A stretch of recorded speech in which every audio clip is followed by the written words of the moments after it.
and welcome to the Grand Prix circuit of Hockenheim here in Germany for rounds 7 and 8 of the British Formula 3 International Series. It's a superb track. Turn 1 is full throttle in the F3. Turn 1's flat out, and if you hit the curbs wrong, the back straight's really quick, and then a big stop into the first hairpin.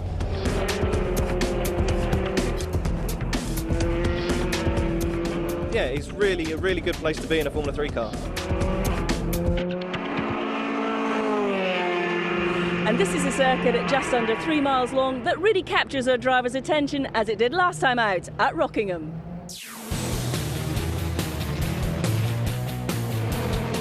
Daniel Ricciardo started from pole, his first of the season, but it all went wrong by the first corner. Defensive as well as aggressive, and contact between the front row men. It was a bit late, and I ended up going over the back of him and effectively took myself and him out of the race. So yeah, it was at the time I saw a gap, so I went for it, but maybe a bit too ambitious.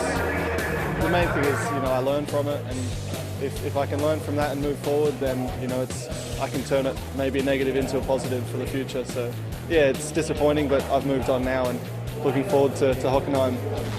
That tangle left Daniel Ricciardo and Renger van der Zande out of contention and gave a great opportunity to Nick Tandy, and he took it. Joe Tandy Racing's first Formula 3 win. Sensational stuff. It wasn't long after the tragic days when we all lost our team boss, but to get that win at Rockingham for him and the whole team, everybody that's been involved over the last couple of years, it was a culmination of everything we've done, and yeah, to get that first win, it was something we've been working for and something hopefully we can build on in the future. It's not only the front runners that got caught up in all the drama. Welshman Howard Lloyd has been struggling for pace all season, but at Rockingham, well, it was a different story. Yeah, I could see that third and fourth were holding me up at the point, and it was the goal was to go for a podium, but unfortunately these things don't happen sometimes.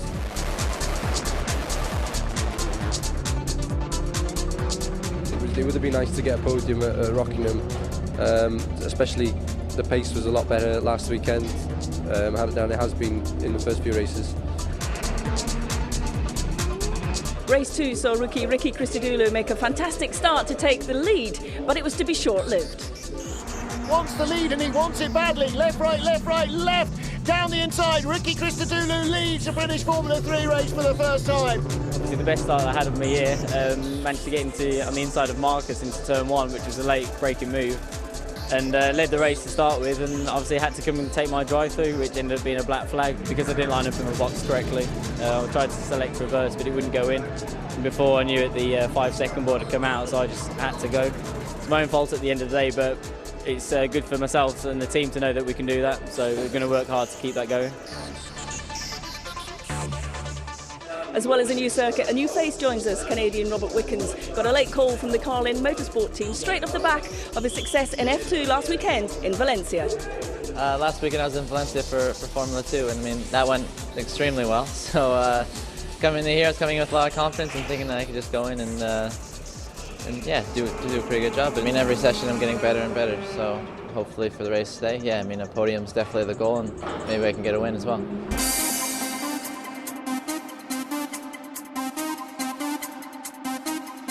So for round 7, it's Renger van der Zande who takes pole position for high-tech racing. It's going to be a bit of a mad dash into that first corner, so let battle commence. Here's Martin Haven with the grid.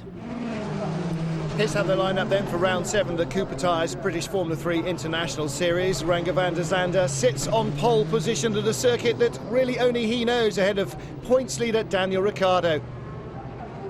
Third on the grid, Marcus Ericsson, race 2 winner at Rockingham, ahead of Max Chilton. Adriano Bazai's best qualifying of the season seemed him 5th, ahead of Carlos Huertas. And there's a newcomer for Carlin, Robert Wickens, racing in A1GP and Formula 2. He's 7th, ahead of Walter Grummuller, Ricky Christodoulou and the Miguel of Nick Tandy. Our national class pole sitter Gabriel Diaz lines up 16th. So time to step into the unknown for the great proportion of the field. The revs rise as they wait for the start here at Hockenheim. Good getaway from Marcus Ericsson. Look at him go between the front row men. Ericsson, the Swede, leads into the first corner. Van der Zande tucks in behind. Ricardo under pressure from Chilton. Here we go. On board with Max going outside to the second corner. It's going to be hard to hang on there around the outside. I think that the Aussie will come back, but Chilton, brave stuff, stuck to his line, stuck to his guns. Now with Ricardo, fourth place, down the long curving straight into the hairpin. Great approach here at 150 miles an hour. Ricardo looking for third and Van der Zande looking for first. But Ericsson holds on. Ricardo does dive bomb the inside of Max Chilton. Oh my goodness me, look at that. That's Robert Wickens, and on top of him, I think, Ricky Christodoulou. Ericsson and Van der Zande first and second. Ricardo's right there in third. Chilton's right behind him in fourth. Caught a glimpse of Max's white nose. Oh, and look at Ricardo checking the mirrors, both sides and again. And poor Robert Wickens, what an introduction to British F3 for him. He's got a car on his head. Well, it looks like Wickens is okay. Mercifully, that could have been quite nasty. Meanwhile, with Ricardo towards the end of lap one, good run out onto the straight. Oh my goodness me, Adriano Passide fully on the lock stops there trying to sort that one out. Where is he? Sixth position ahead of Huertas and his teammate Boyd, who's up from 14th. With Howell Lloyd, got a good run going here as well. The Welshman charging down. Is he going to look at the inside? He's not. Yellow flags out, still at the hairpin. Finally, they've moved Ricky Christodoulou's car. Let's have a look what happens. Oh, it's Daisuke Nakajima. Cuts to the inside, tangles with both of them. Leaders continue to race away out front. Ricky Christodoulou, oh, how can I get a break in these cars? On board in 11th with Nick Tandy. That is Henry Arundel in front of him. Tandy backs it in sideways like a MotoGP rider. So aggressive. And of course, last race weekend at Rockingham, the first after losing his brother, the team boss Joe. An emotional first win for Nick and the team inside Lloyd for 10th. And the Miguel chassis going really well here. There is Howell Lloyd. Looking at Arundel around the outside, still there. Clear for Arundel, he tucks back in, down into the final corner. Coming off the drag strip here and into the stadium complex, these last 3 or 4 turns. Let's have a look at the start with Nick Tandy. Heart sinks, stomach in his boots, fires it up and gets going last. Now then, here is our race leader, Marcus Ericsson. Renger van der Zande again going out wide at the hairpin, trying to cut back to the inside, but Ericsson's got the line and got the drive. Tandy's on the move again. Next target is Victor Garcia. He carries so much speed down here into the hairpin. It's all over long before they get on the brakes. Another clinical move by Nick Tandy. That moves him up to 9th. Right in front of him is Wayne Boyd in 8th position. And he's closing already, you can see from the onboard. He's just starting to reel him in immediately. Marcus Ericsson leads from Renger van der Zande. Still not sure Van der Zande is going to be able to do the entire season, but he's going to be very competitive if he can. Ericsson back just for these 2 race weekends. Meanwhile, Tandy inside Boyd. That's 8th place he's taken. So Tandy stalling at the start, right at the back of the field, carving his way through and into the points already. Tandy is having a tigering drive. Just think where he'd be if he hadn't made that mistake at the start. Mind you, he might not be going so quickly. On board with Tandy, riding behind Boyd. Let's see, this time a different approach at the hairpin. Way out wide, cuts to the inside. Thinks the door's going to be shut, and then cuts right back. Good reaction. Ericsson under pressure from Van der Zande, who skates in sideways. Ricardo and Walter Grubmuller in 4th position. Grubby having a really good race here. Chilton in 5th. Passide in 6th position with the points leader. Checks the mirror. Long good look and another one. Turns into the right, carrying lots of speed here. Now hard on the brakes. Nick it down a gear. right over that apex, absolutely drills it, just squirreling around looking for grip, and Grubmuller's got by him. Well, didn't see much wrong with Ricardo's line, but Grubmuller was carrying better speed. Off the drag strip they go, into the stadium, into this arena complex here at Hockenheim. Scene of so many enormously exciting German Grand Prix tussles that they used to burst out of the shade of the forest at close on 200 miles an hour in Formula One cars into the stadium complex. Well, Ricciardo still struggling to get to Grubmuller. Oh, and contact in the national class. That is our points leader, Dan McKenzie, and Gabriel Diaz, who started on pole. And that means Victor Correa and the Lightspeed now lead the national class. Oh, McKenzie on the inside at the corner there. Let's have a look at it again. Here he comes. Desperate lunge, but was Diaz offline and in trouble? Not quite sure what was going on there. Certainly a miscommunication between the two, and the end result, they are both out. Last couple of corners then for Marcus Ericsson, winner of the last race in Rockingham, so this is going for 2 in a row. Van der Zande did manage to get alongside mid-race, but Ericsson held him off, and the Swede is on target now for win number 2 in the championship for himself. Victory in Hockenheim for the first time in a British F3 race. He pumps the air with delight with both fists. Well done. Confirmation of Victor Correa's maiden win in British Formula 3. Walter Grubmuller in 3rd place for Austria, the Dutchman Van der Zande in 2nd, but Sweden's Marcus Ericsson wins again.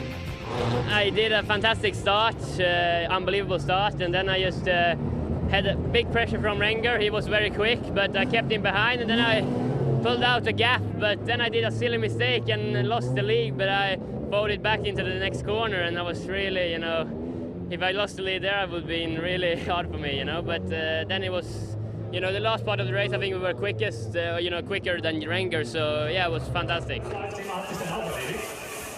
So another great victory for Marcus Ericsson. Can he do it all again in race 2? Well, to find out, join us after the break.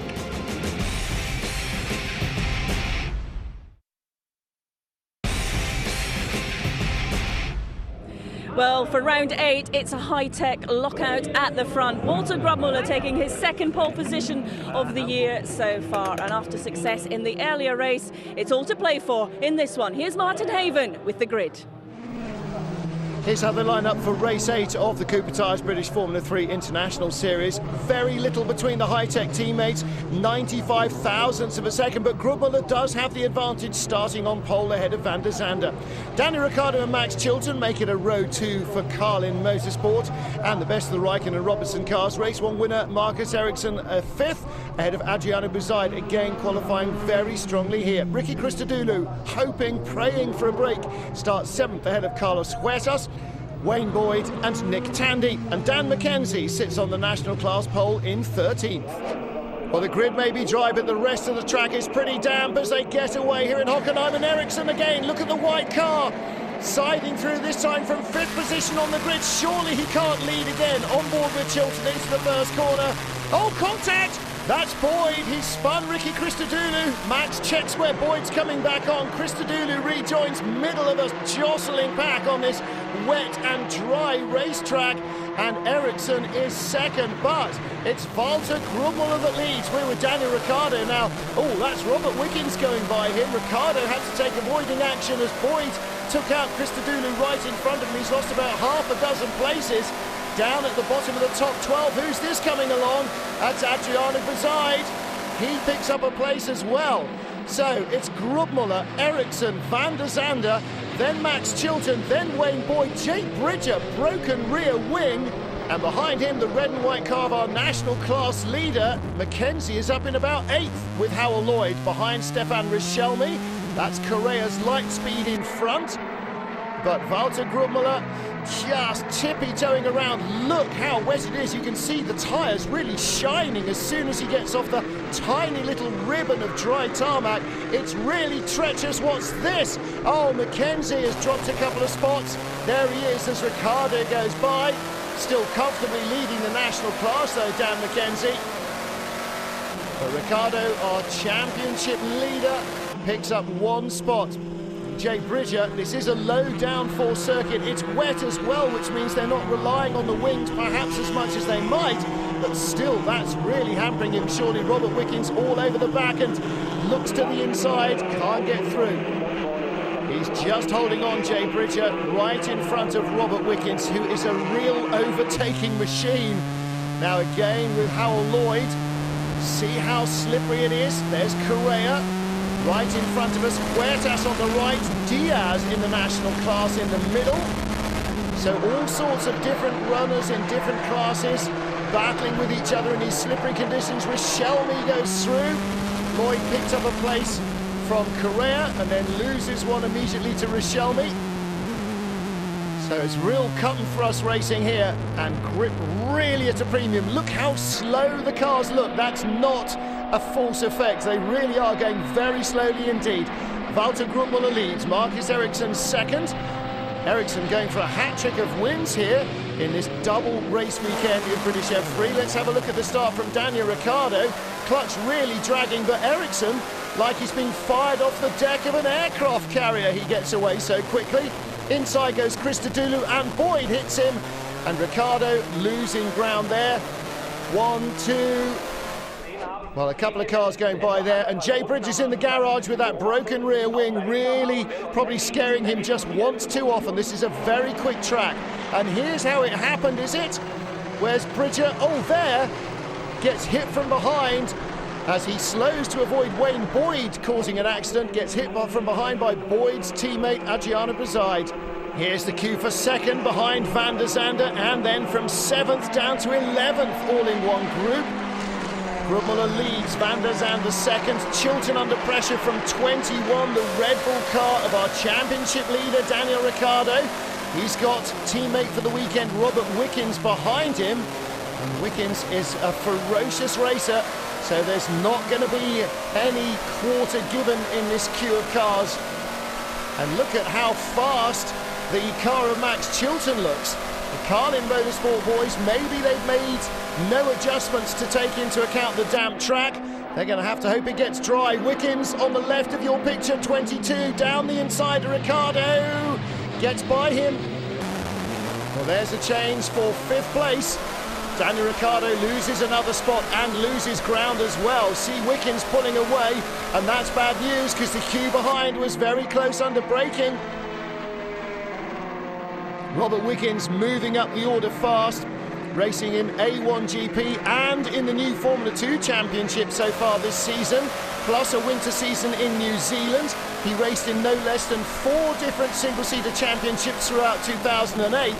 The Red Bull team really dropping him at the deep end all over the place and seeing how he swims, and so far he's come up for air every single time with some good results. Wickens is really a talent for the future, and Daniel Ricciardo will do well to match him for pace.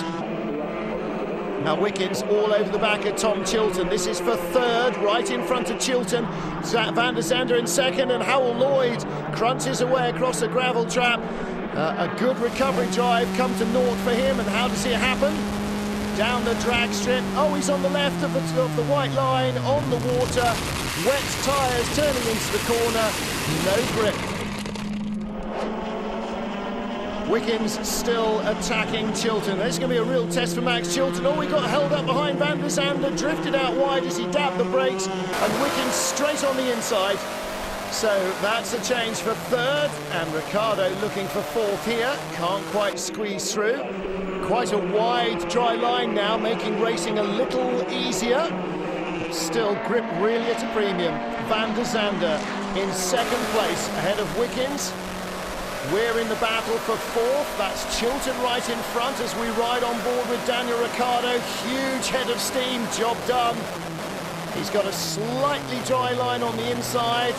Max Chilton on the outside, and yellow flags here as they crane Lloyd's car away, so there'll be no overtaking into the right-hander there. On board with Max Chilton, still chasing the Red Bull car, and closing as well. Chilton has got real speed. He's obviously trimmed the car out. Hockenheim was always a low downforce circuit. Chilton trying hard to defend from Ricciardo, and Boyd clatters into both of them. Well, almost like race one, he almost landed on top of the car.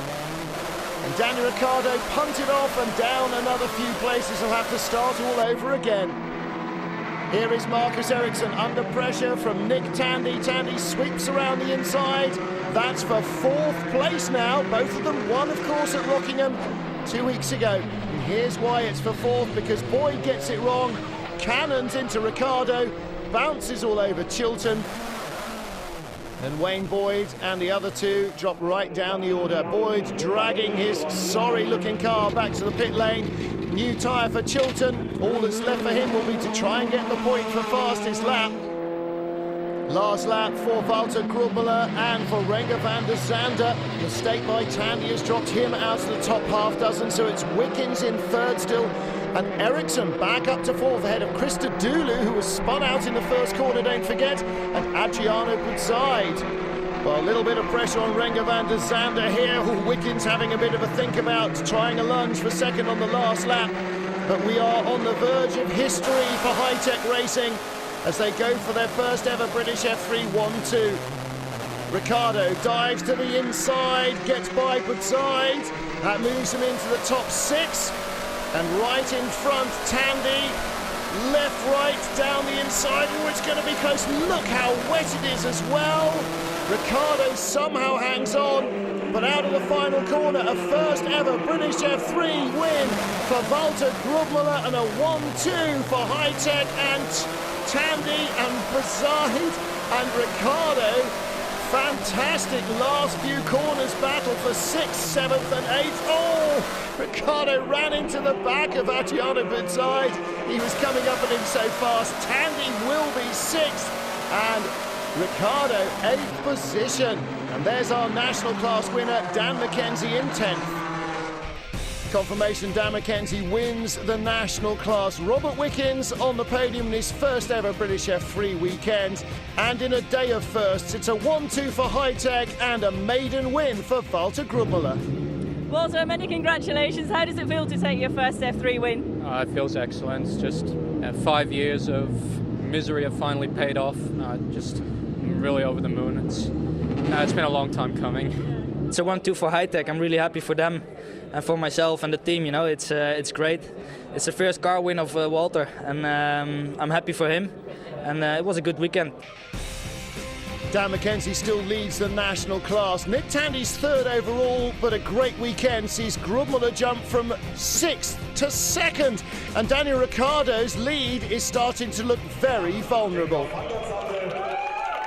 Well, that's it from Hockenheim. A great result for the High-Tech team. Join us next time when we'll be back on home soil at Snetterton in Norfolk. I'll see you then. Bye-bye.